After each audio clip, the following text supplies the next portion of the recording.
कौमी असेंबली में गुज़श्ता रोज साल 2025 और 26 की बजट पेश कर दी गई है। हमारे साथ नुसरत फिरोज के नामवर वकील अब्दुल रज़ाक मेमन मौजूद हैं, जो नौजवान भी हैं और सोशल एक्टिविस्ट भी हैं। तो आज बजट पर गुफ्तगू करने के लिए हमारे पास मेहमान की सूरत में आए हैं। इनसे मजीद बात करते हैं। आपको हम अपने प्रोग्राम में वेलकम करते हैं। थैंक यू राना साहब। क्या समझते हैं कि ये जो बजट कल कौमी असेंबली में पेश की गई है, तो इस बजट में आम आदमी को क्या रिलीफ मिला है? राना साहब, बिस्मिल्लाहिर्रहमानिर्रहीम। सबसे पहले मैं अल्लाह ताला का बहुत शुक्रगुजार हूँ कि आज हम इस प्रोग्राम में बैठे हैं। राना साहब, अगर इस बजट पे बात करने से पहले हम थोड़ा पाकिस्तान पीपल्स पार्टी और नून लीग की जो साबिका बजट है उन पे थोड़ी रोशनी डालते हैं। पाकिस्तान पीपल्स पार्टी और नून लीग की जब से पार्टनरशिप बनी है, अवाम को हर बजट में एक नया अंदाज में बेवकूफ़ बनाया जाता है। ये मोहम्मद इसहाक डार जब वजीर खजाना थे तो वो अवाम को कहते थे इस मरतबा कड़वी गोली खाओ, अगली दफा रिलीफ देंगे। जब अगली बचत आती है तो उसमें कहते हैं इस मरतबा सैलाब आ गया है, अगली मरतबा रिलीफ देंगे। उससे जब नेक्स्ट ईयर आता है तो कहते हैं कि क्लाइमेट चेंज की वजह से फसलें नहीं हुई, हम नेक्स्ट बजट में रिलीफ देंगे। और इसी तरीके से अभी जो हमारा नया बजट पेश हुआ है उसमें भी ये कहा गया है कि पाकिस्तान के अंदरूनी और बैरूनी हालात ठीक नहीं है, इस वजह से हमें मुश्किल फैसले करने पड़े हैं। मेरा आपको बताने का ये मकसद है कि पाकिस्तान में आखिर ये मुश्किल फैसले अवाम के ही लिए क्यों होते हैं, ये सियासतदानों के लिए क्यों नहीं होते। पाकिस्तान के हालात इतने मुश्किल हैं कि आम आदमी जो मुलाजिम है उसके लिए 6% बजट, और बाकी जो सियासतदान हैं, ब्यूरोक्रेट हैं, जो हमारे टेक्नोक्रेट हैं, जो गवर्नमेंट के साथ काम कर रहे हैं, उनकी बजट में 600-600% तक इजाफा होगा। तो ये बताओ कि 10% मुलाजिम की तनख्वाह और इस महंगाई का मुकाबला करने की सकत उनमें है? राना साहब, मैं आपको सबसे पहले बात बताता चलूं कि अभी कुछ दिनों पहले गवर्नमेंट ऑफ पाकिस्तान ने और जो हमारे इंडिपेंडेंट सर्वेज हैं उन्होंने एक रिपोर्ट शाये की है जिसमें ये कहा गया है कि 44.7% जो लोग हैं वो पुअर्टी लाइन से नीचे आ गए हैं।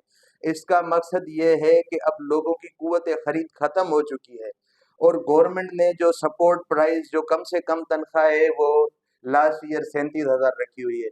इसमें 37,000 में ये जो गवर्नमेंट कहती है हमारे इकोनॉमिक के माहिर बैठ के बजट बनाते हैं, तो मेरा सवाल है ये 37,000 में एक आदमी की बजट कैसे बनाएंगे, जबकि पाकिस्तान में बिजली 50 रुपए से ज्यादा यूनिट है, जो दूध है बच्चों के लिए वो 220 रुपए, खुला दूध जो है वो 220 रुपए से किलो से ज्यादा है। सब्जी और गोश्त आम आदमी के पहुंच से बिल्कुल दूर हो चुका है। घी की कीमत 400 रुपए है। लोग जो हैं उनकी फसलें मुकम्मल तौर पे तबाह हो चुकी हैं। अभी इस मरतबा हमारी जो मवेशी मंडी है उसमें पाकिस्तान की 77 साल तारीख का बदतरीन जो है वो कारोबार हुआ है, जिसमें ऑलमोस्ट 1.5 लाख या 1,75,000 जानवर बिके हैं सिर्फ कराची में। कराची पाकिस्तान का फाइनेंशियल हब है। जब फाइनेंशियल हब जो है वो अपना कुव्वत खरीद नहीं रखता तो वो जो इंटीरियर सिंध है या जो अंदरूनी सिंध है जहाँ पर कोई इंडस्ट्री नहीं है, जहाँ पर लोगों का ज्यादातर जो है वो मवेशी और खेती बाड़ी सब्जियां बेचने, और वो छोटे छोटे वो उन्होंने मुर्गियां रखी होती हैं, अंडे बेचते हैं। तो वो इस पाकिस्तानी गवर्नमेंट के जो है वो बजट को कैसे फेस कर सकते हैं। अच्छा, इस बजट में एक चीज और नजर आई है कि बेनजीर इनकम सपोर्ट का जो बजट है उसको बढ़ाया गया है, 700 अरब से भी ज्यादा रखा गया है। दूसरी तरफ जो एला तालीम के लिए 65 अरब पिछले साल रखे गए थे, उसको कम करके 39.5 अरब रुपए रखे गए हैं। तो तालीम पर फोकस करने की बजाय ये क्या मैसेज दे रही है हुकूमत? राना साहब, मैं आपको बताता चलूं कि अभी जो 1-1.5 साल पहले बांग्लादेश के अंदर स्टूडेंट्स ने स्ट्राइक की थी और पूरे बांग्लादेश में हड़ताल की थी, और उसके बाद जो डॉक्टर मोहम्मद यूनुस जो वजीर आजम बने थे उबूरी, उन्होंने बांग्लादेश के अंदर औरतों को कर्जा दिया था, स्मॉल मीडियम इंटरप्राइजेस, और छोटे छोटे कर्जे दिए थे, जिस वजह से तकरीबन 65 लाख से 70 लाख बांग्लादेश की जो औरतें हैं वो अपना इंडिपेंडेंट कारोबार कर रही थी, जो बांग्लादेश की जीडीपी में अच्छा खासा कंट्रीब्यूशन कर रही थी। और यहाँ पर एक के बाद एक प्रोग्राम आता है जिसमें हमारे जो स्किल्ड लोग हैं उनको नाअहल बनाया जा रहा है, उनको 10-10 हजार 3 महीने के बाद दे के उनका जो एक्चुअल पोटेंशियल है उसको अनटेप्ड किया गया है। सिंध के जो लोग हैं उनको कभी बेनजीर इनकम सपोर्ट प्रोग्राम के नाम पे धोखा दिया जाता है, कभी सोलर प्लेटों के नाम पर धोखा दिया जाता है। मगर मैं आपको बताता चलूं, हम जिस डिस्ट्रिक्ट में बैठे हुए हैं जहां पर ये प्रोग्राम रिकॉर्ड हो रहा है, नौशेरा फरोख, नवाज शरीफ की गवर्नमेंट ने 2013 में जब सीपेक का प्रोग्राम साइन किया था तो उसमें नौशेरा फरोख स्पेशल इकोनॉमिक जोन बनाया था, जिसका स्टाफ भी है, जिसके अंदर बिजली भी है, जिसकी चार दीवारी सिविल वर्क भी पूरा हो गया है, मगर अभी तक वहां पर कोई एक स्मॉल इंडस्ट्री भी नहीं लग सकी। ये हमारी बदनसीबी है। और जहां तक आपकी बात है आला तालीम की, यहाँ पर मैं आपको एक चीज ऐड करता चलूं कि पूरी दुनिया के अंदर एक क्राइसिस आया हुआ है। वो क्राइसिस कौन सा है? जापान के अंदर जो बच्चों की पैदाइश है उसका अमल 200 साल कम तरीन सतह पे पहुंच गया है। जर्मनी के अंदर बच्चों की पैदाइश नहीं हो रही, स्कॉटलैंड के अंदर बच्चों की पैदाइश नहीं हो रही। इसका मकसद ये है कि वहां पर स्किल्ड और अनस्किल्ड वर्कर की कमी है, और यहाँ पर हमारे पास ऑलमोस्ट 6 से 7 करोड़ बच्चे बैठे हुए हैं, इंतजार कर रहे हैं कि कोई मसीहा आए और हमारी मदद करे और हम काम करें। और गवर्नमेंट जो है वो day by day higher education की बजट कम करके नौजवानों को ये पैगाम दे रही है कि आप अपनी जो है सलाहियतों को इस्तेमाल करके खुद करें, हमारे पास आपके लिए कोई भी बजट नहीं है। और मैं आपकी बात को आगे बढ़ाता चलूं कि पिछले एक साल में 7.5 लाख से जायद नौजवान जो है बैरून मुल्क चले गए हैं, पाकिस्तान छोड़ रहे हैं, जो पढ़े लिखे हैं, जो टेक्निकल काम करते हैं। तो ये भी एक हमारे लिए अलमिया है कि यहाँ पर उनको रोजगार नहीं मिलता तो वो बाहर जाते हैं।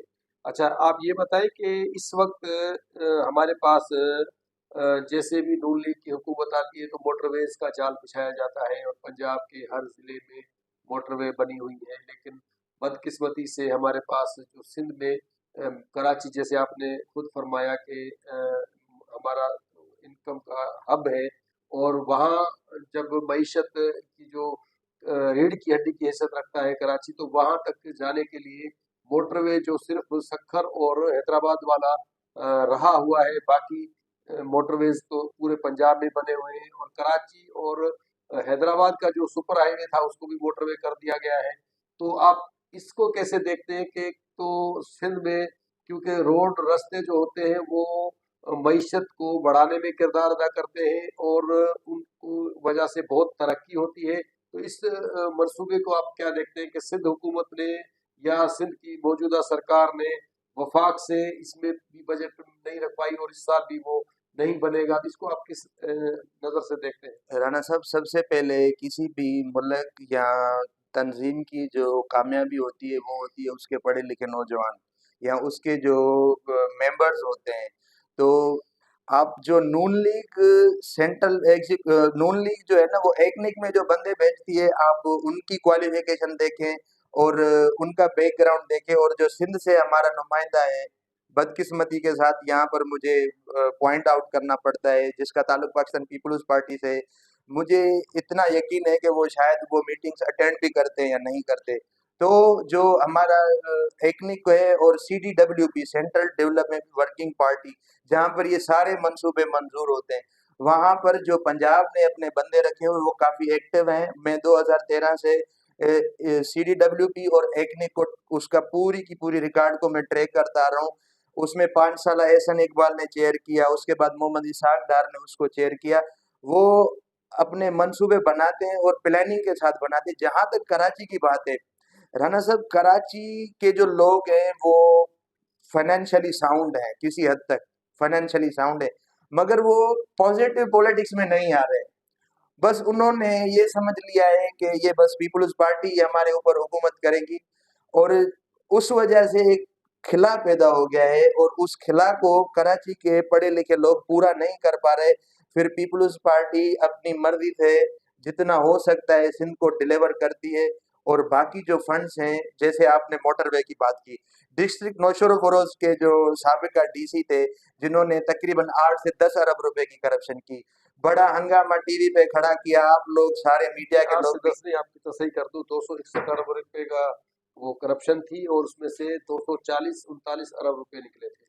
राणा साहब उस पे एक बड़ा तमाशा खड़ा किया गया और उसके बाद वक्त गुजरने के बाद वो बात बिल्कुल खामोश हो गई। वो डीसी साहब जो है उसको पाकिस्तान से बाहर इन्हीं इदारों ने जाने दिया जो हमारे बजट बनाने वाले इदारे हैं और जो कानून नाफिज करने वाले इदारे हैं। बेहतर तो ये होता कि उसको यहाँ पर लेके आते, रिकवरी करते। और बदनसीबी की बात ये है कि इस बजट में हैदराबाद और सक्खर मोटरवे के लिए सिर्फ 15 अरब रुपए रखे गए हैं। एक स्टेट एक मंसूबे को बनाने के लिए सिर्फ 15 अरब रुपए रखती है, जबकि एक डीसी 240 अरब रुपए लेके जाता है और उसको कोई कुछ नहीं कहता। और जबकि हमारी गवर्नमेंट सूद पे सूद दे रही है और लोगों का एहतसाब नहीं कर रही, जिस वजह से हम डे बाय डे एक फाइनेंशियल क्रंच में फंसते जा रहे हैं, जिससे निकलना बहुत मुश्किल हो जाएगा और इसका डायरेक्ट बर्डन पब्लिक पे पड़ेगा। अच्छा, डायरेक्ट पब्लिक पे पड़ेगा। तो आप ये बताएं कि ये जो बजट इस साल पास होगी अभी, क्योंकि उन्होंने तो पेश की है, वो एक आध दिन में पास भी कर लेंगे, मंजूर भी कर लेंगे, तो इस बजट से आम आदमी को कोई फायदा मिलने के इम्कानात है? राणा साहब, पाकिस्तान की हिस्ट्री में आम आदमी को ना कोई रिलीफ मिला है और ना ही उसको उम्मीद करनी चाहिए। हाँ, उसको दिन और रात काम करना चाहिए ताकि ये लोग अय्याशियां कर सके, ये अपनी तनख्वाहें बढ़ा सकें और ये अपनी लग्जरीज कर सकें। इनको यूटिलिटी अलाउंस भी मिलते हैं, इनको गाड़ियां भी मिलती हैं, इनको एयर फेयर के टिकट भी मिलते हैं, इनको लाउंजेस में हाउसेस भी मिलते हैं, उसके बाद मोबाइल का लोड भी मिलता है। मगर आम आदमी को ना हेल्थ की सहूलत है, ना पानी की सहूलत है। और बदकिस्मती की ये बात है, इस बजट में कौन कौन से टैक्सेस लगाए गए? इंसुलिन पे टैक्स लगाया गया है। इंसुलिन कोई सेहतमंद बंदा नहीं लगवाता, जो बीमार है, जो डायबिट है, उस पे टैक्स लगाया गया है। डायबिट बंदे का इम्यून सिस्टम पहले ही कमजोर होता है, वो जब आम जिंदगी में मेहनत कर रहा होता है, काम कर रहा होता है, तो वो ऑलरेडी दूसरे बंदों से उसकी परफॉर्मेंस कम होती है। और दूसरा, उसके ऊपर फिर एक फिक्स बर्डन डाला गया है कि आप इंसुलिन पे भी टैक्स दें। दुनिया में पाकिस्तान का ये कहा जाता है कि एक फलाही रियासत है, मगर देखा जाए तो यहाँ पर अवाम की कोई फलाह और बहबूद नहीं हो रही। सब इस मुल्क में सबसे ज्यादा नुकसान जो है, जो भार है, बर्डन है, वो निचले तबके पे पड़ता जा रहा है। अच्छा, सोलर सिस्टम पर जो है, क्योंकि लोड शेडिंग बहुत बढ़ी हुई है हमारे मुल्क में, और ख़ास तौर पे इंटीरियर सिंध के जो देहात और कस्बे और गांव हैं, उनमें तो हफ्तों लाइट नहीं होती। तो लोगों ने सोलर सिस्टम पे जाने के लिए कोशिशें की और सोलर सिस्टम के ज़रिए जो है वो अपना एनर्जी हासिल कर रहे थे। तो इस बजट में सोलर पर भी टैक्स लगा दिया गया है, इसको आप कैसे देखते हैं? राणा साहब, आप मुझसे बेहतर जानते हैं कि ये सिर्फ और सिर्फ एक तबके की गवर्नमेंट है और ये एक तबके की गवर्नमेंट है और उस एक तबके के साथ एक तबका जुड़ा हुआ है जो इनको हर मर्तबा जितवाता है। तो सोलर जो है वो चाइना से इंपोर्ट हो रहा था और एक आदमी डायरेक्ट परचेज कर रहा था, जिसकी वजह से उसको गवर्नमेंट को बिल पे नहीं कर रहा था, जिस वजह से गवर्नमेंट को टैक्स भी नहीं मिल रहा था। डे बाय डे हमारी जो और जिस वजह से जो हमारी आईपीपीस के साथ जो मुआहदे हैं, उसमें हमें एक जो फिक्स्ड अमाउंट है, जो फिक्स्ड फाइनेंशियल बर्डन है गवर्नमेंट का, वो बढ़ रहा था।